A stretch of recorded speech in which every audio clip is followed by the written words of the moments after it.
you very much to you all. You've all been asked to come and provide your insights based on your experience of working in this area.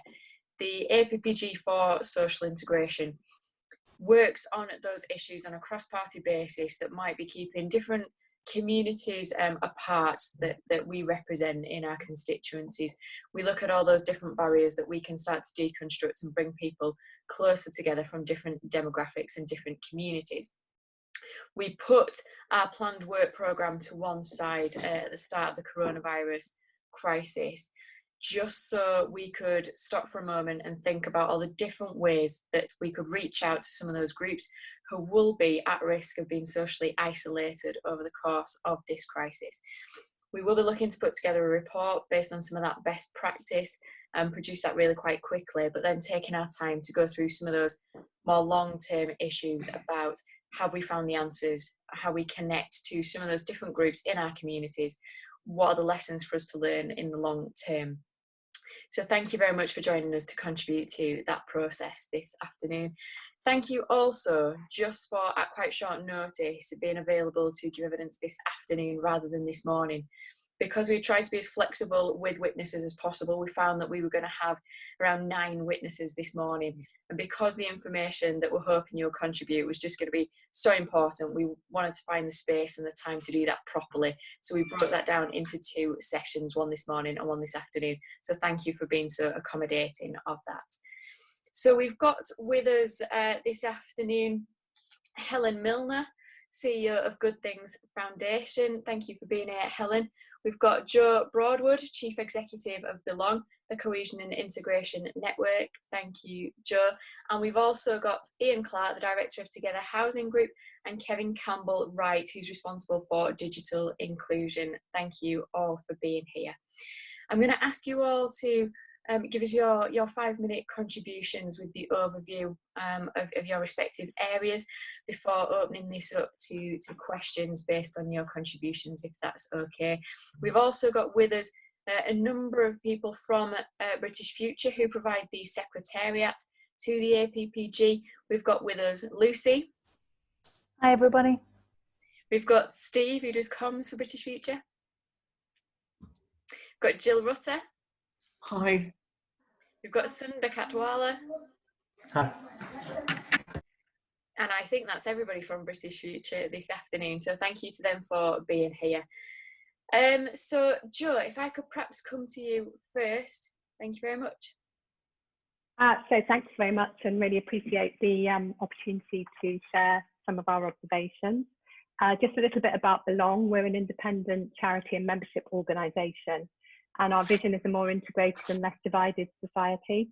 So we were set up with support from MHCLG, amongst others, as part of the Integrated Communities Strategy and Action Plan in November 2018.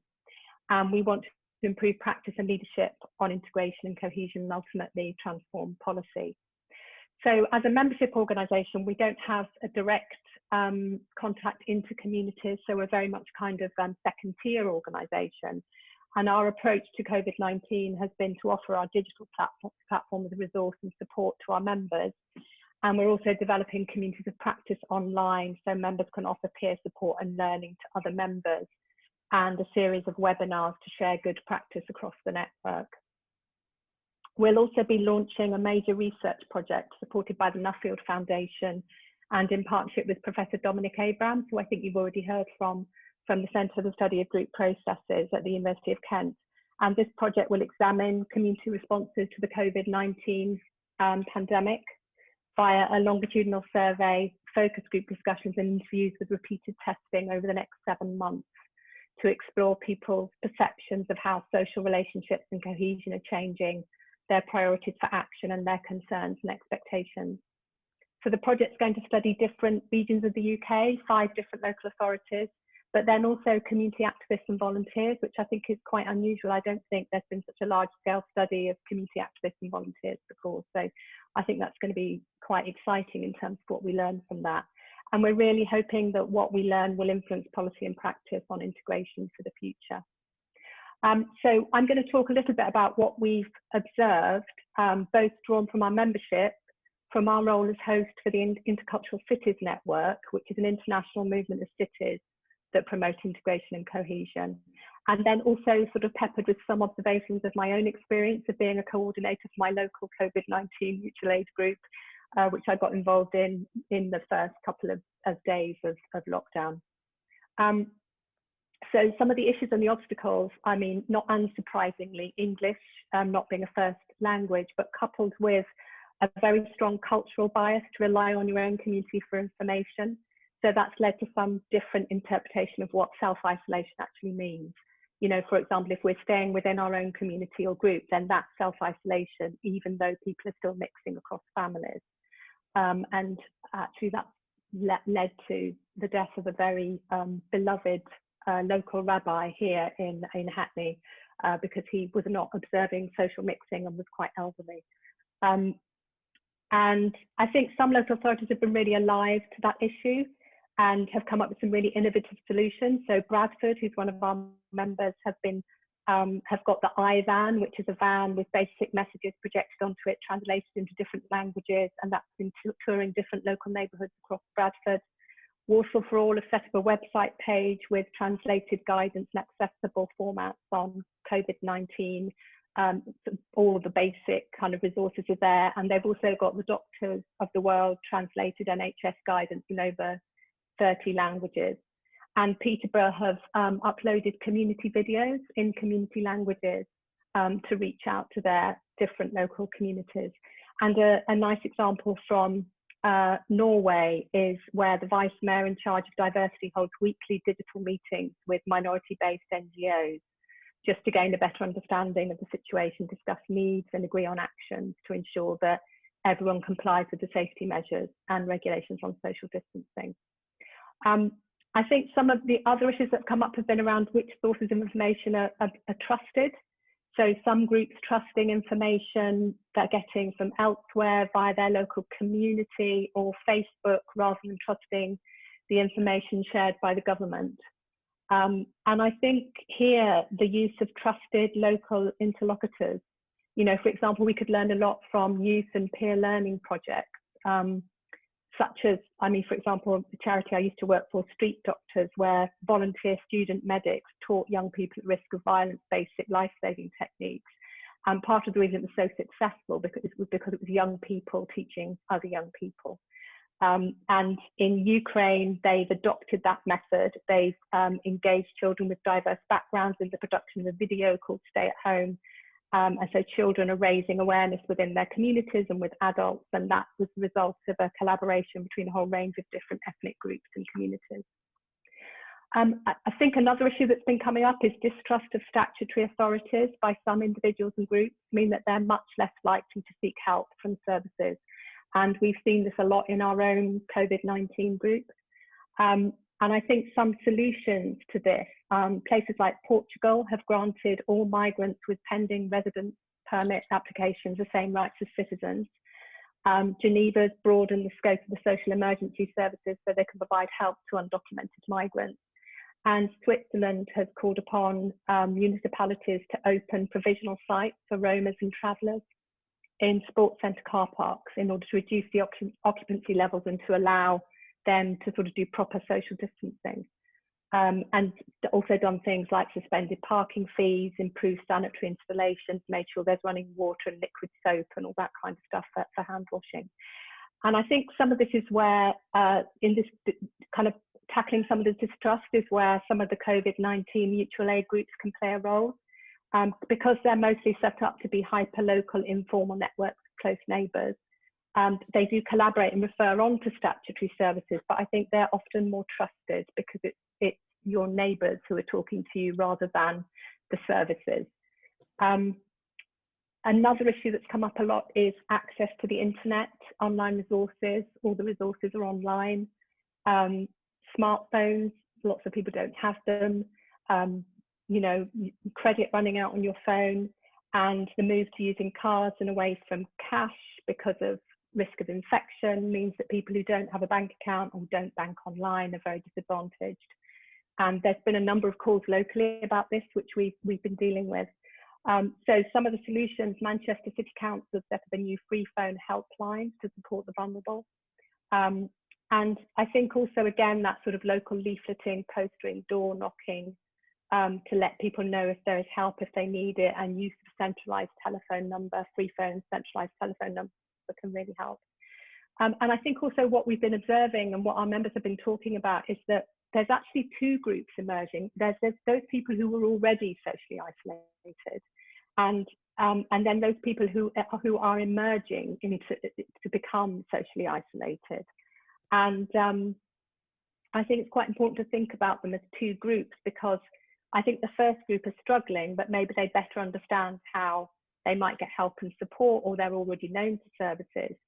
Whereas the second group are maybe not familiar with the way services work, and many walk-in services are closed, and therefore they're doubly disadvantaged. And it's also the first time they're accessing support, and they'll often do it via those local informal groups. And I think the other thing is counteracting the shame and discomfort they feel about actually asking for help. And that, I think, is a big barrier for people to overcome. And actually asking a neighbour or someone who talks to you in the street, obviously observing social distancing, maybe is easier than actually approaching services. In terms of what government can do, I think working much more closely with local authorities to get key messages translated to different communities, and really engaging with those local trusted interlocutors to convey those messages, and diversifying the messaging and comms around the virus. It's been very sort of monotone up to now in the way the messages have been communicated, and I think it could be diversified to help people understand why it matters to them. And I think as the crisis continues to unfold, I think central government needs to really engage and work much more collaboratively with local government and civil society, because I think there's a real wealth of knowledge and expertise available to support mediating some of the impact on socially isolated groups. And I think government could be inviting some of those sectors in to have conversations about how to find joint solutions. And I think that could help with the longer term strategy of exiting lockdown, you know, as it's likely to be differentiated by age, geography, sector, and we're going to require different messaging for different groups. So I think that could really help to sort of invite people into a much more collaborative approach to it.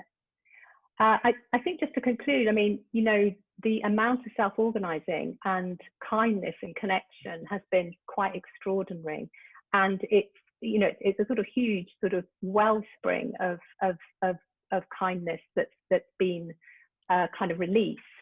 And I guess my question is, how can we ensure that continues as we emerge from the pandemic, and as at some point we return to whatever life will look like after the pandemic, given that it may not look like life before, and how we can support local communities to carry on doing some of that sort of mutual aid, to kind of foster that social connection and trust at a local level. And I think local government has got a really important role to play in that, in terms of, you know, a much more enriched local government which shares ideas, develops good practice, much more devolution from central government to give local groups more power and real meaning. And I think finally, that I think there is a danger that in less diverse areas, the stronger social bonds that are developing in hyper-local neighbourhoods could mean that those areas become more insular and less welcoming of others, and some of the narratives of division and polarisation could get fostered in those environments. So I think we need to continue with really encouraging the building of bridges between different communities and challenging prejudice towards others. And I think the best way of doing that is through that social mixing and interaction across boundaries. Thank you very much for that, Jo. There was an awful lot there, so we'll certainly be returning some of those issues in the follow-up questions. Helen, can I come to you next before we get the Housing Association perspective? Yeah, absolutely. Hi, everyone. So I'm Helen Milner from Good Things Foundation. So Good Things Foundation is a digital and social inclusion charity, and we mainly work in the UK, but we also happen to work in Australia at the moment, so we've got that lens on it as well. We work with hyperlocal community organisations, so small local community centres, larger hyperlocal anchor organisations, public libraries, small local charities like disability charities, employment charities, and also, you know, all of the local age UK Citizens Advice Bureau. So over 5,000 of those in normal circumstances as that network delivering digital inclusion.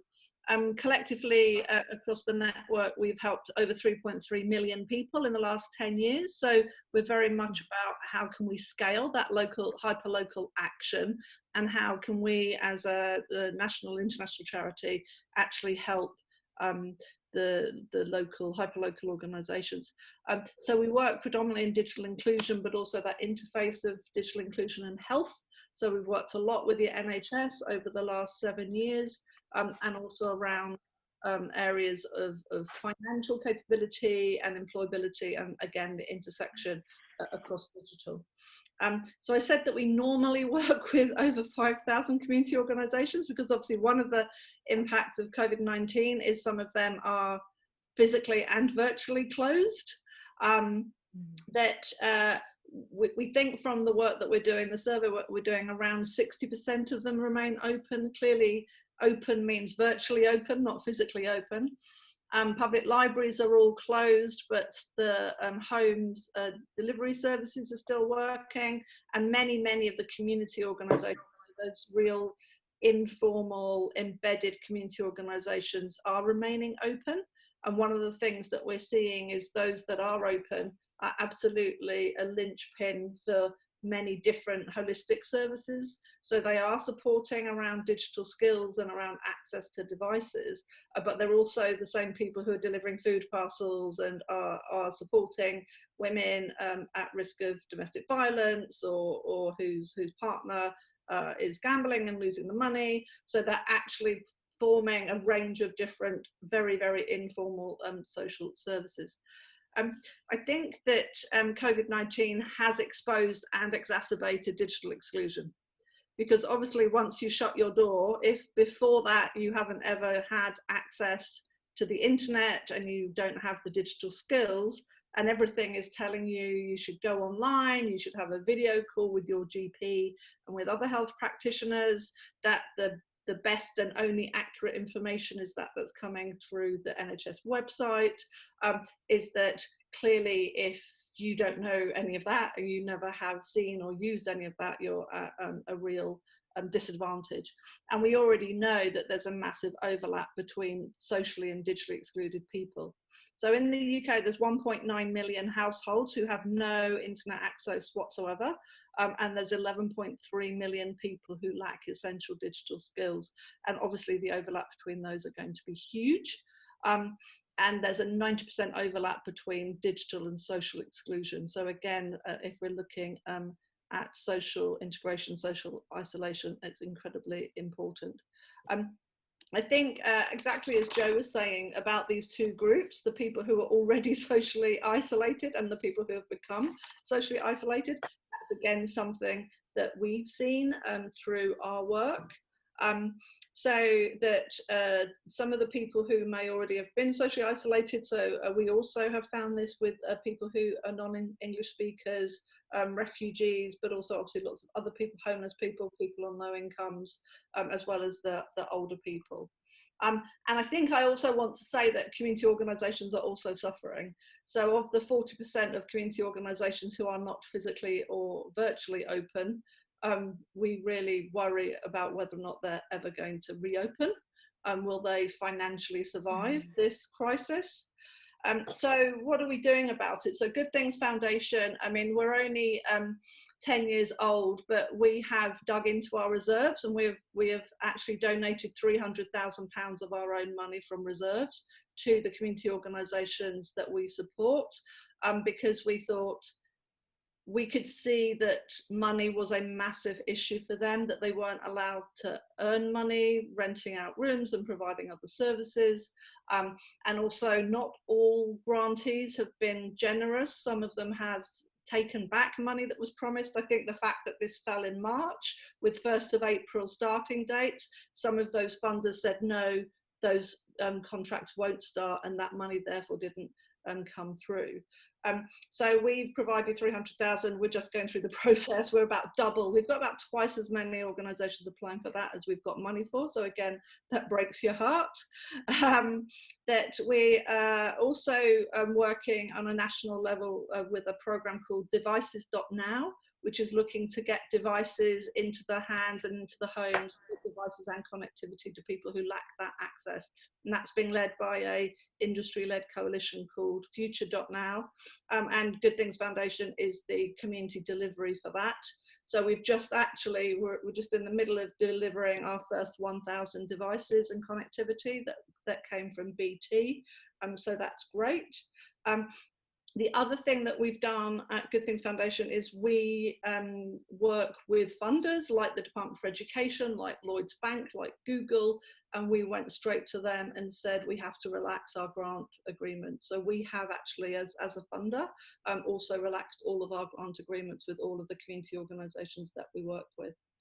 And I've already mentioned that centres are providing this holistic support, the delivering of food, but also blending their digital and social support. So, for example, supporting people with universal credit applications.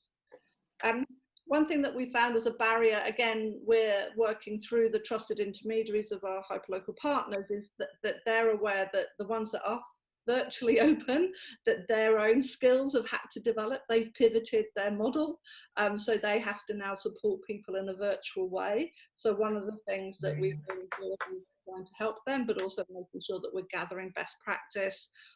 Obviously, a lot of people are being supported by phone first and moved as fast as possible onto video calls, so that they can then join sessions with other people, which they find much more engaging. We do have concerns around online safety, of course, that bringing already vulnerable people into the online world is a potential issue. We have a free online learning platform called On My Way that before COVID had a mandatory registration, which we've taken off due to the Covid-19 to make sure that people have no barriers to use it. And we have online learning resources around online safety on there.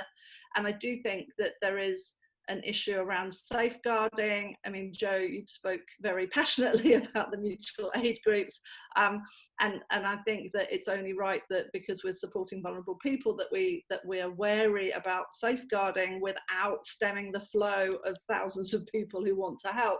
So how do we really square that circle, and where's the best advice around that? So that support to do that pivot, I think, for community organisations, actually understanding what's happening at that community level. A lot of what we're hearing is that people are, that community organisations that are open and working with us see that other community organisations aren't there. So, for example, one of our partners in Stockport said that pre-COVID there were 8 food banks, now there's only 1. That a lot of community organisations depended upon volunteers who are over the age of 70, now they're all staying home. So they're closing those services. So actually, even the fabric of that community and the support that was there before from NGOs has changed because of COVID-19. And so the people on the ground have to very rapidly understand who's closed, who's open, where are the new groups. But my sense is they're doing that really well, and they're able to communicate with one another. And I think if saying what do we need from government is, I think there's an urgent need for money. The 750 million that was promised through the OCS is great news, but as NCVO says, is a scratch of what's really needed. In the world of digital inclusion, something I've often say is that we're spending 5 billion on our broadband infrastructure, and not even 1% on that on digital inclusion to make sure that the most vulnerable in our society have the digital skills that are needed. And I feel the same is true for the community sector at this time of COVID-19 as well. I just want to give you one story about Ron. I'll do it quickly, I promise, Holly. So Ron is an 85-year-old man, and he's one of the newly socially isolated. He's a huge part of the community. He takes in people's bins, he helps trim their hedges, he looks after elderly people in his community. He goes to Sainsbury's every morning, this is before Covid-19, to have his coffee and have a bit of a chat with the lady on the counter. And of course, Ron can't do any of that now. He's isolated. He'd never used the internet before, but through devices.now and a pilot that we ran with Good Things Foundation, Ron's got a new device. He's now on the internet. He's now communicating with his family and his grandchildren who live far away. And so the local community partner that we're working with is supporting Ron to not only get the digital skills that he needs, but also to get that social interaction back that he clearly was such an important part of his life. And so Ron is now happier and mentally healthier as well. So I just thought I'd finish on a nice little story about Ron. Oh, fantastic, and thank you for that. I've no doubt that Ron sounds like he's going to be a force of nature online as well as in his community in normal circumstances. So thank you very much for that contribution, Helen. Ian, if I can come to you first before then handing over to Kevin. Thank you very much. Thanks for allowing us to join your call today. Can you hear me okay? I can indeed, yes, thank you. Great stuff, thank you. So my name's Ian Clark. I'm a Group Director, Strategy Communications and Communities at the Together Housing Group. My experience has been always in social housing for the last 30 years. It's really interesting to hear what Joe and Helen had to say about their experiences. I'm joining this call from my house in Burnley, which you will know has been no stranger to issues of social integration over the years. And I was particularly taken by what Joe said about mediation. I set up a community mediation service in 1997 called Smile Mediation. And as a result of that, I had quite a bit of input into Lord Tony Clark's report onto the riots in Burnley in 2001. And we did some community cohesion work with Mediation Northern Ireland. What I'm going to do is tell you a bit about the Together Housing Group, a bit about our response to it in a more general sense, and then I will invite my colleague Kevin Campbell-Wright to join the conversation, because he's more of an expert in digital inclusion and he's got a lot of experience in that field. So in terms of Together Housing Group, we have 37,000 homes. We operate across the north of England on the M62 corridor, primarily in the Pennine region, so East Lancashire, West Yorkshire, South Yorkshire, Humberside. We have a PFI scheme in Salford with Salford City Council, and we have a number of subsidiaries to the group. So Together Housing Association is the main subsidiary providing social housing. We also have a charity called New Ground Together, which provides a lot of community youth work and environmental services. And we have another subsidiary company called Together Energy, which provides green energy services. In terms of our response to COVID and particular issues around social inclusion, our main concerns have focused on customers who are older. Initially, we have 800 people in extra care homes, another 400 in retirement living. We've got several hundred homeless schemes, quite a number of schemes for people with learning disabilities. So about 2,000 or thereabouts properties altogether with people with special needs. Issues coming up in supported living accommodation in particular have been around trying to get people to understand social distancing rules and give them support at the same time.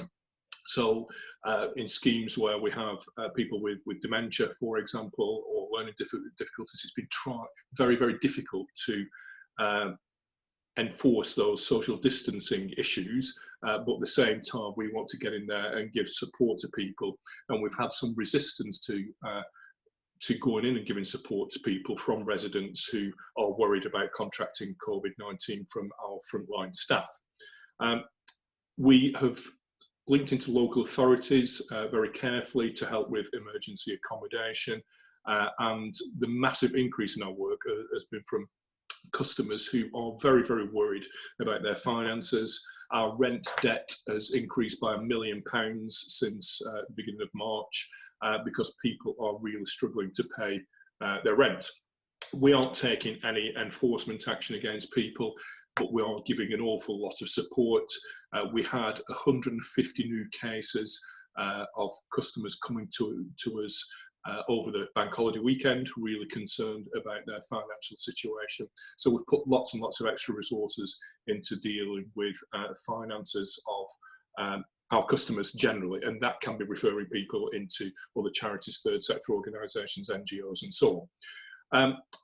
Our main focus has been on telephoning people because a lot of our customers aren't digitally connected. So we've had to resort to good old-fashioned methods of telephoning people. We have about 14% of our tenants who identify as seeking work, but 48% of our tenants don't work because of retirement age or they are unable to work. We've had a team of about 150 people phoning everyone of our tenants over 70, so that is about 8,700 people. So we've made 8,700 phone calls to people. That's been very well received. People are lonely, people need help, advice, guidance. We've got a hardship fund of £50,000 which we've been using to buy food for people, do deliveries, help out with utility bills, give advice generally about UC claims and so on. So that team of, we've had to marshal our resources effectively, move resources from one bit to the company to other parts of the company, and really enhance our telephone-based service there because of the high level of digital exclusion. That's been very well received, as I said, and the next step there is to target anyone under 60 who we know has got some form of household vulnerability, and that's going to about another 2,000 customers we will make direct telephone calls to. So that's been our main response. It's quite an old-fashioned community-based response, but it seems to have worked and it's gone down well. I will ask my colleague Kevin Campbell-Wright to talk about our approach to digital inclusion, if that's okay, Holly. Of course, thank you. Kevin. Yeah, thank you. So I'm Kevin Campbell-Wright. I manage a number of different things Together, but one of those is digital inclusion. Prior to this role, I worked for the Learning and Work Institute, looking at digital projects, digital inclusion projects, a lot of them right across Europe. So I've got some experience in looking at those bigger pictures. And what I'd like to do first is just outline a little bit about the general challenge that we face at Together Housing, because we talk about digital inclusion as people being offline or online. Well, there's a whole sort of spectrum that goes with that, and there's a lot of people who might be online in that they're using Facebook, for example, but they're not interested necessarily in engaging with public services rather than being offline entirely. So as a measure of who is online, we look at who has supplied us with an email address who we can contact digitally, and that sort of changes, and you don't necessarily know how many people are checking emails or have given us the most up-to-date email address, but we estimate that around 1/3 of our tenants have no online access directly. That doesn't mean they don't have some kind of proxy access and use friends and families, but part of that means that that's where they're interested in getting their digital skills. We've tried a number of digital champion programs in the past, getting tenants to help other tenants, but broadly speaking, social housing tenants aren't a homogenous group. So you don't necessarily want to learn from other tenants. People really, we found, are interested in learning from friends, from family who show them how to do things or do things for them as proxy users on the internet. Now, that does mean that some of our tenants definitely lack digital skills, but for a lot of people it's also about data and infrastructure connectivity. So we found that data poverty exists in a lot of areas. We've looked at how we could address that by some of the sort of methods that are already considered out there. So for example, mesh broadband of putting up some masts. Well, that's a problem in social housing now, partly because the traditional idea of there being a big council housing estate isn't necessarily valid anymore. We've got a lot of mixed tenure areas where there might be 1 or 2 social housing houses. Right to buy has meant that there's an awful lot in the traditional estates that are no longer our tenants. And also where we're based in West Yorkshire and East Lancashire, there's an awful lot of hills. It's not flat area, and putting masts up doesn't necessarily work. In fact, we did a costing program recently looking at some estates in Halifax and in Colne with the view to doing some mesh broadband, but the actual cost per unit would work out more expensive doing it that way than literally paying market value for broadband for the tenants, so going to a provider. So that at the moment isn't something that we're looking at.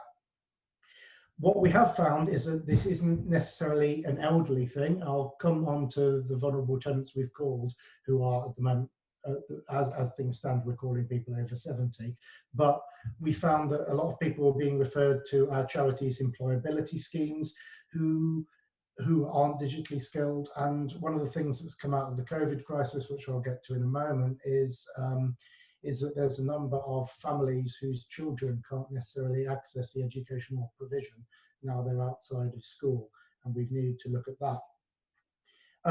However, with the elderly groups, obviously we've got supported housing, as Ian mentioned, but there we found that largely the tenants, so a lot of our supported housing is housing with care or extra care, so people are living independently rather than in a communal space in the same way. There is obviously a communal space, but people who we've spoken to anecdotally don't trust the idea of communal space broadband. Those who want it have purchased it for their individual flats.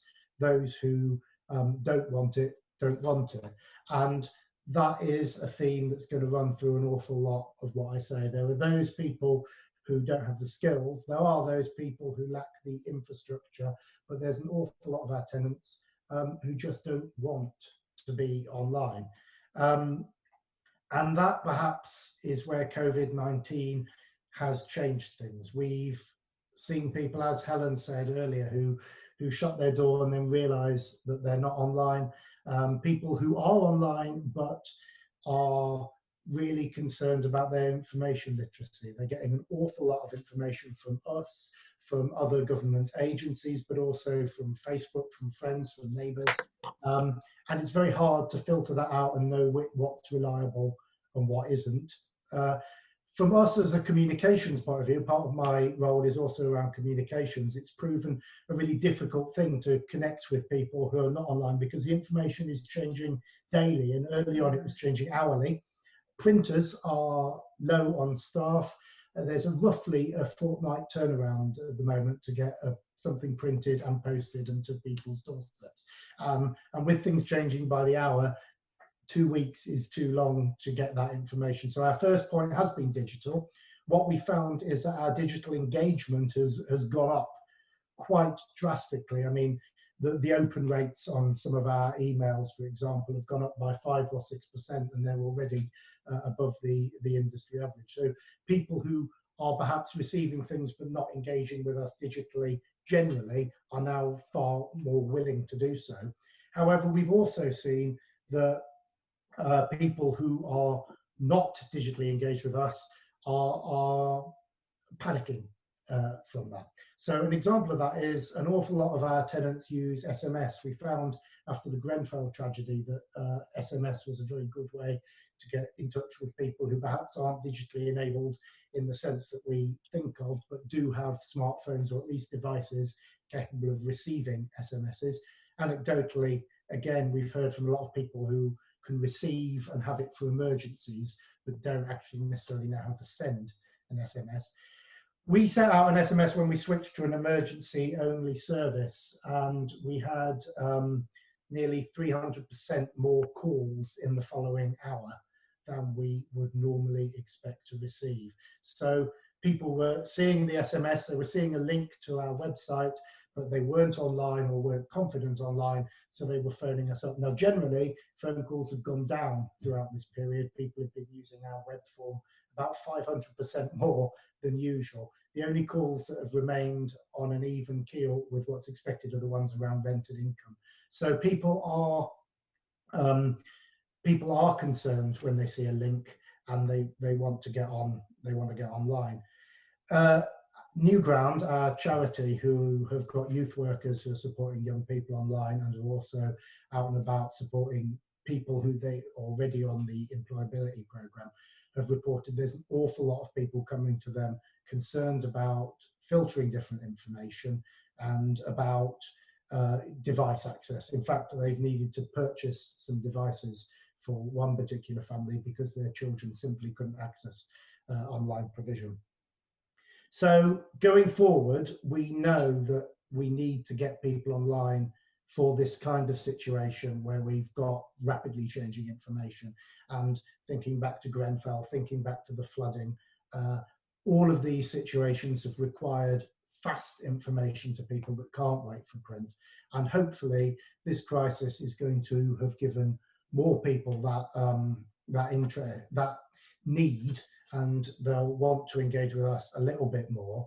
So we're looking at firming up our digital offer. We've got a new app out and we're going to be putting some provision on to take people through that with a view to, this is our service, a bit like the banks do, this is our service, but we can get people online at the same time. In supported housing, we're continuing to look at volunteers and local companies. Previously, Lloyds Bank did some volunteering with us, going in and looking at the devices that people already own and perhaps helping them to engage with it a little bit more.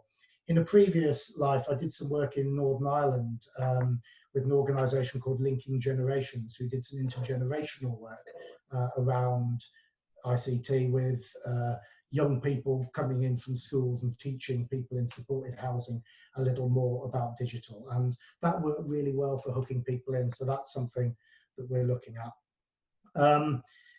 The key remaining issues, though, are those people who don't want to be online and who can't get the infrastructure. Well, we think that's about showing that it's going to be easier. We've had a good response to text us if you need financial help numbers. So the SMS side of things is working. We need to try and do that a bit more with digital, and that's definitely in our plans. And we need to gather a bit more data to find out exactly what the needs are around devices and infrastructure. So in terms of thinking about what we want from government, we've heard a lot about free broadband. Well, that would certainly help in some ways, but it's got to be thought out in a way that is going to work in situations like where mesh broadband wouldn't work. Perhaps partnerships with internet service providers would be a good way forward to look at whether affordable solutions could come up. And free devices, again, our digital champion model originally gave free devices, but we found that people were getting those devices, but not necessarily wanting to go out and help others. They weren't necessarily the people who couldn't afford those devices in the first place because those people didn't want them or didn't feel confident. So we do support the idea of free devices. There's definitely a need, but it's got to be on a case-by-case basis. In terms of digital upskilling, I've mentioned the intergenerational idea, and we haven't got a solution here, but we recognise that what needs to happen is we need to harness friends and family to be able to support others, because that's where people are going for learning. We need to find a way to get the different generations to help each other, maybe through formal things like the school idea, but also getting people to just help their nan get online. The other option, of course, is the digital by default. This stick method is going to work a little bit more now because people have seen the dangers perhaps of being offline. But even in this crisis, we've seen parents who don't want to engage with the online school groups, not because they can't, but because they don't want to. Speaking to our elderly tenants, we found that most of them feel quite happy, supported by friends and family who are telling them the advice, even if they're not telling them all of the advice or the advice they need. So we are going to, certainly for the meantime, be looking at maintaining all of our offline support as well. hopefully that gives you an idea of some of the challenges and some of the approaches we've used. Yeah, that's brilliant. And look, thank you very, very much for that. Really insightful. And I'm very aware that Together Housing have an awful lot of housing provision in Halifax. So thank you for the work that you're doing with my constituents in particular, as well as those right across the area. Perhaps coming back to you first then, Kevin, and before perhaps bringing in Helen, how easy is it for somebody that has not used technology or online methods before to become proficient at using it if provided with a device in these circumstances during lockdown? You give us the example of Ron, Helen, but I know you mentioned you have in the past had volunteers from Lloyds, for example, going to support a person becoming more familiar with using a device and coming online. Where that wouldn't perhaps be deemed to be an essential journey and that couldn't be done in a way that maintains social distancing, is that something that has been possible to deliver over the course of lockdown? Do you want me to go first, Holly? Certainly, yeah, Helen, if you want to go first, that'd be great. So the answer is yes. So we've with part of our Devices.now program, so we've supported 7 people in the pilot, and we're just launching supporting 1,000 more people. I think that the important thing with the volunteers, and actually what we're saying is that those volunteers need to be hyper-local. So although they're not physically going into the home, that there is that sense that there's someone nearby who is helping, and that actually that there is still that real sense of community bond. So these are local people. And they're all connected to the network that we support normally in normal times. So these community organisations that are members of what we call the Online Centres Network. So yes, you can do it. I think I would echo what Kevin was saying though about motivation, that if people don't want to do it, they can't do it. So for example, I've got colleagues saying, oh, Helen, how are you doing it? How are you able to do this? But actually these are people who are motivated. So they're all vetted, if you like, before they get their device. So they have a telephone call, they have a chat through what's going to happen, about the support that they're going to get on an ongoing basis. And they're moving people as quickly as they can from phone calls to video calls. So that then they can run sessions with other people who have also just recently learned, and then they can form those online virtual communities. So that's really, really important. But I would say that just that point about motivation and the people who don't want to use the internet is that COVID-19 has become a reason for them to use the internet, like Ron. But they still do need to be motivated to be willing to do this. There's a lot of hand-holding though, I would say, that just because you're not physically in the same room, is that it is someone that you trust, it's someone from your community who is supporting you, that the people I've been talking to are providing that support. They're there on WhatsApp, they're there on texting, so they're not just having 2 phone calls and click your fingers and they're online. It's actually a gradual process with a lot of one-to-one support to move them onto that video calling when they can begin to join sessions. So it's possible, but I would say that they need to be motivated to do it. And if we think there's 1.9 million households who have absolutely no internet access whatsoever, and therefore I think we could go through many, many tens of thousands of people who are now motivated to do that learning. And we know that there are people in communities willing to do that support. So I don't think we'd get to 1.9 million people, but I think we could definitely get to a couple of 100,000 people. Thank you very much, Helen. Kevin? I think going forward as well, there's going to be an awful lot of people who are already online but have never engaged with Together Housing or with any other government service. And back on that intergenerational project, the thing that really hooked a number of the supported housing residents in was music, because there was a lot of music that belonged to an era that wasn't available in the shops anymore. And when they found they could listen to that on YouTube, they were very, very excited. But they learned to click on the YouTube button on their app and then type in the song they were looking for and play it. And if you then said to them, well, actually, you need to access the government advice, they wouldn't necessarily know how to do that. And they wouldn't even necessarily know how to go to a support site to be able to find out how to do that. So Yeah. I think that's a really important point going forward. A lot of people are going to realize, well, I've got this device, I use it to play Candy Crush and to talk to my relatives, but I don't actually know how I'm going to actually access the information that I need. So I think that's going to be something that comes out of this. Is going to be a lot more demand that way. And I'd echo absolutely what Helen's saying about people needing somebody they trust.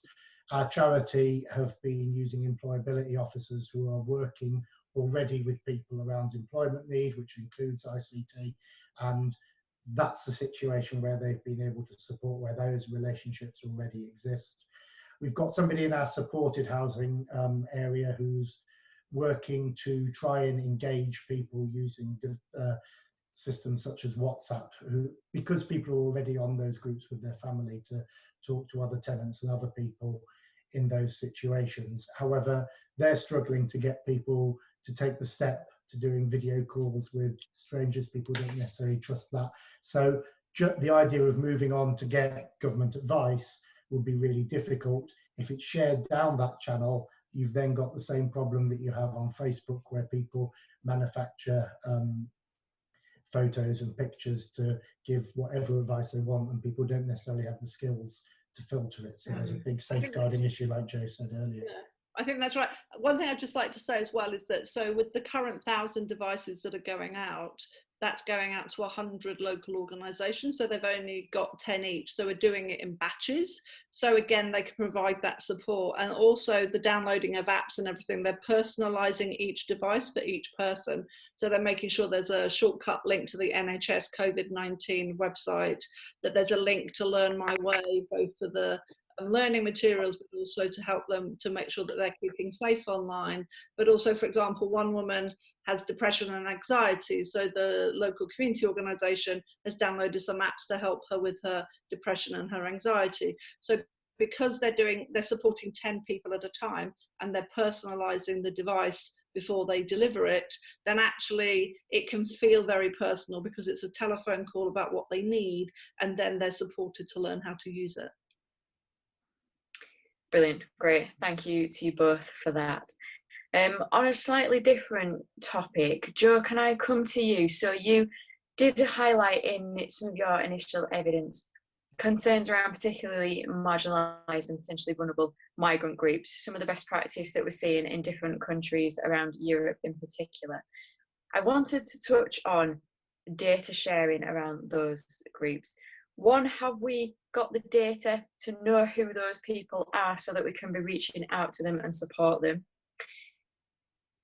There needs to, for those reasons, be a degree of data sharing, but of course there is a real pushback around how are we sensitively sharing information around migrants so that we are not betraying any trusts, but making sure that we can put support in place so they're not falling through the cracks of the social support that they need at this time.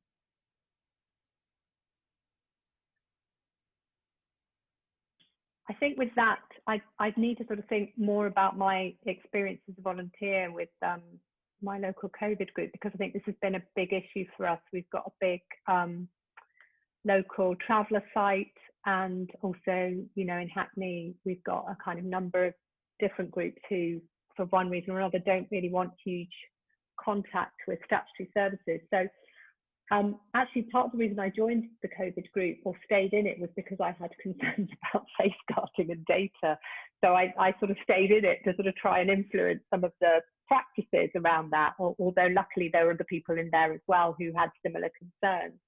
And I think it's interesting reflecting on what Helen and Kevin are saying about those local trusted interlocutors and, you know, the way of operating hyperlocally. Because although we're operating in a very hyperlocal fashion, we're absolutely on it around data and data sharing. And we're really clear that although we're working with the local community and voluntary sector and also the local authority, we're not passing on or sharing data.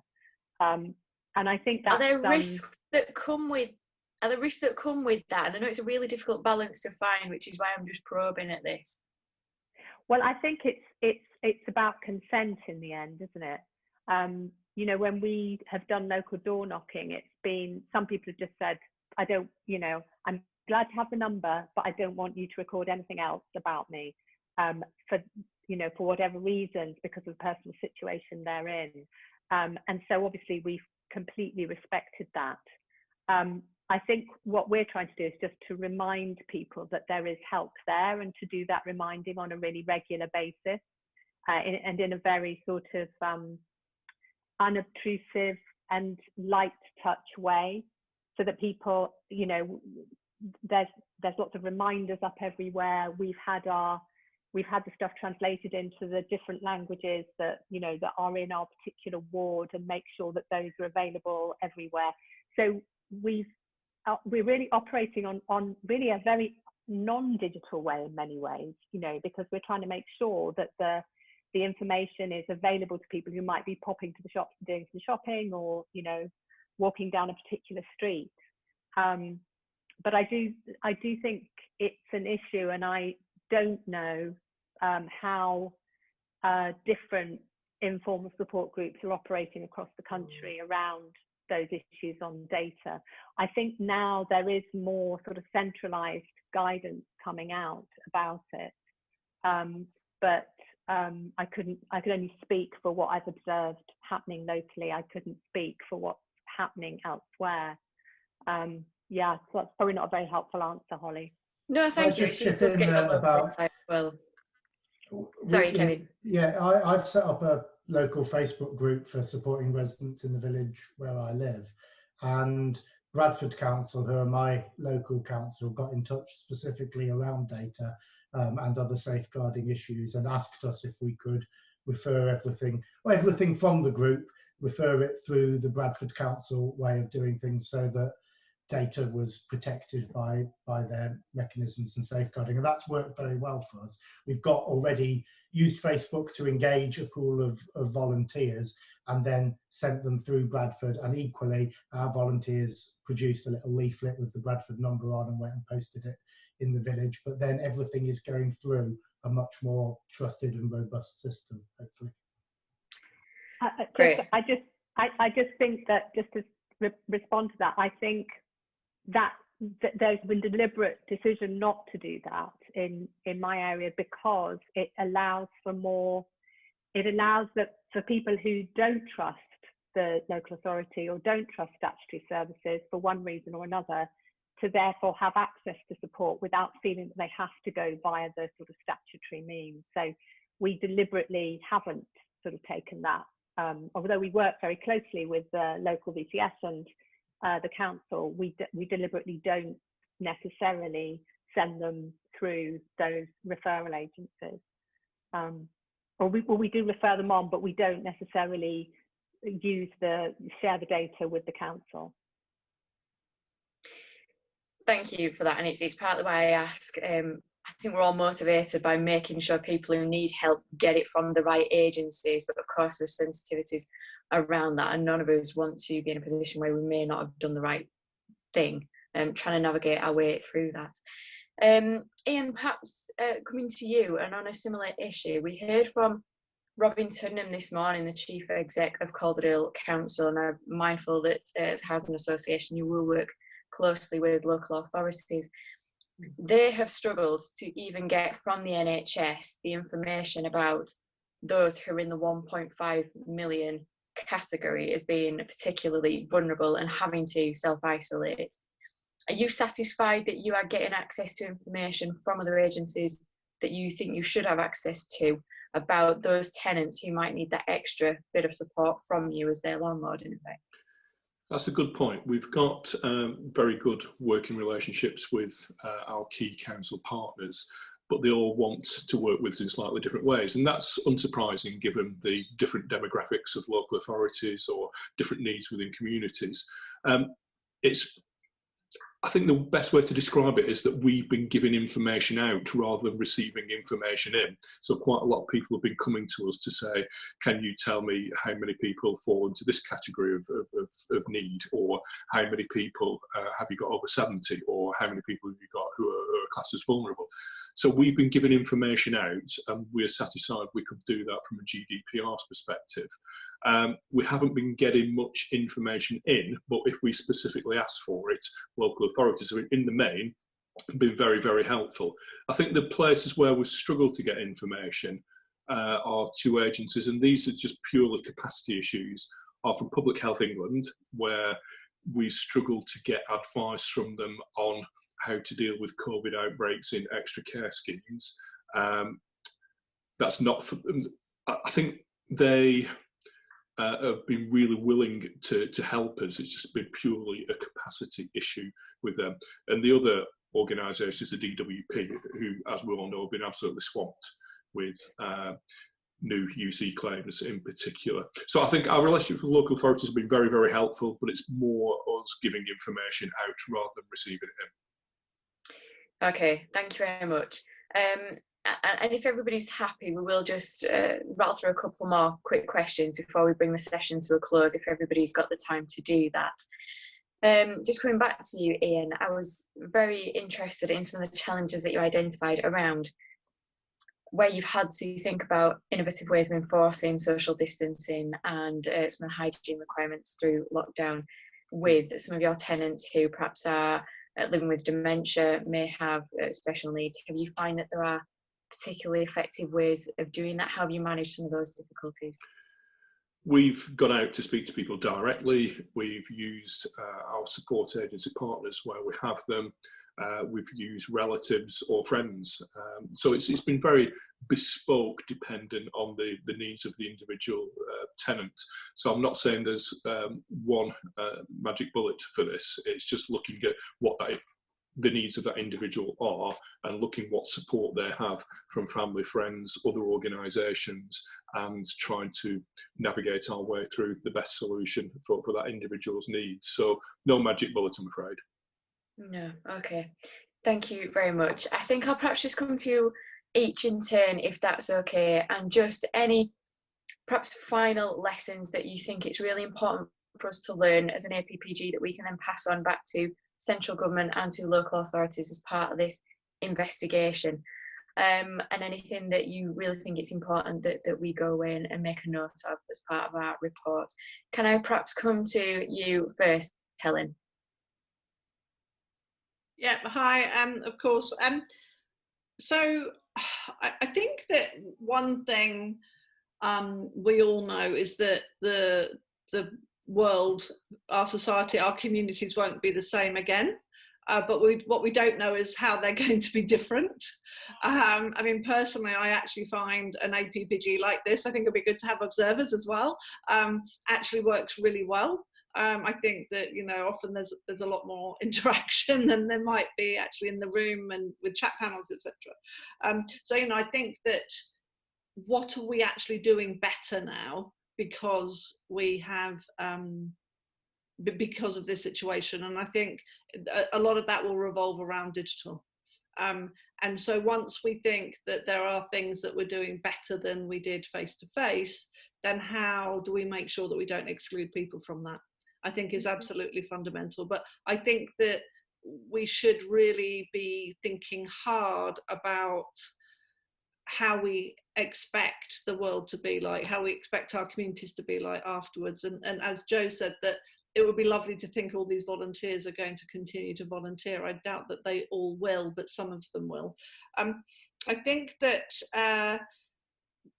it's so important that we make sure that central and local government understand that that this situation often is exacerbating the problems that were there already, and that so digital exclusion is being exacerbated because so much of what people need to do is online, but also the vulnerable people who we're supporting through devices.now and then and also through our 1,000+ community organisations who are still active and open, are still the same people that were helping before, and the people who are being helped to get digital skills or who are being helped to get devices and support are still going to be vulnerable people who will be, like Kevin's phrase, data poor at the end of this. So, you know, that one of my worries is we're giving people devices with SIM cards with limited data on, and actually at the end of this, they won't be able to afford to top up that data. So what are we going to do then? You know, what's the legacy of some of the things that we're doing? Back to the point that the people who we want to support and where we want our communities to be better integrated, more integrated, to see what benefits we can pull out of this. But just one thing I wanted to flag is that we heard that telecoms companies are giving unlimited data now, but unlimited data is only available to people on contracts. And so people who are using pay-as-you-go and SIM still don't have unlimited data. So it's back to that poverty premium that we see outside of COVID. And I think that local authorities sometimes have quite a myopic view of who the NGOs are in their communities who are doing the support. And I think one lesson for them would be make sure that they're recognising some of those small hyper-local organisations who are absolutely providing that fabric in their society, who the local authority continually ignores and doesn't recognise the support that they're providing. I think one thing would be to make sure that they do actually acknowledge that this safety net exists and that those organisations have done a really fundamental job for them during this crisis. Thank you very much, Helen. Can I come to you next, Jo? Well, some of it's going to echo what Helen was saying about hyperlocal community voluntary organisations, because they are the ones that are likely to suffer the most. They don't have the resources or the reserves often to get through this. They're run by one or two people at a local level. But I think they provide a vital social glue that knits communities together, because they help people access services, they provide a local voice, they they operate in all sorts of ways to help kind of knit communities together. And I think we're in danger of losing these. I mean, Helen mentioned NCVO's work on this, and also the National Association of Voluntary Organisations and the Small Charities Coalition, who are all campaigning hard for support for the sector. But I think we need to remember the role of those hyperlocal organisations, because I think they're absolutely vital for community cohesion and integration. And then I think the second point really is that, we are really only at the beginning of this, and we don't really know how it's going to unfold and develop. And at the moment, we are in the middle of this sort of wonderful outpouring of kindness and connection, but we don't really know how that's going to change over time as the lockdown starts to get lifted, and that sort of divides might open up around some of the ways lockdown is lifted. If it is lifted by age, geography, sector, some of those divides might open up again. And so I think we need to be vigilant about that and to really guard against it, and to think about that we need to sort of make sure that we're proactive in tackling, prejudice or the use of information by the far right, for example, as a means to sort of foster division. We need to kind of be vigilant about that, because I don't think it's going to go away, and we don't yet know how the situation is going to unfold. So I suppose my plea would be for vigilance, really. Thank you very much for that. And it's interesting, the use of the word vulnerable and how we associate it with certain groups and how they then feel about that. Some of the most stroppy, dare I say, emails to my office from constituents have been from people deemed to be vulnerable who do not feel vulnerable and are quite angry about that at times. So I understand where you're coming from, absolutely. Thank you. Ian.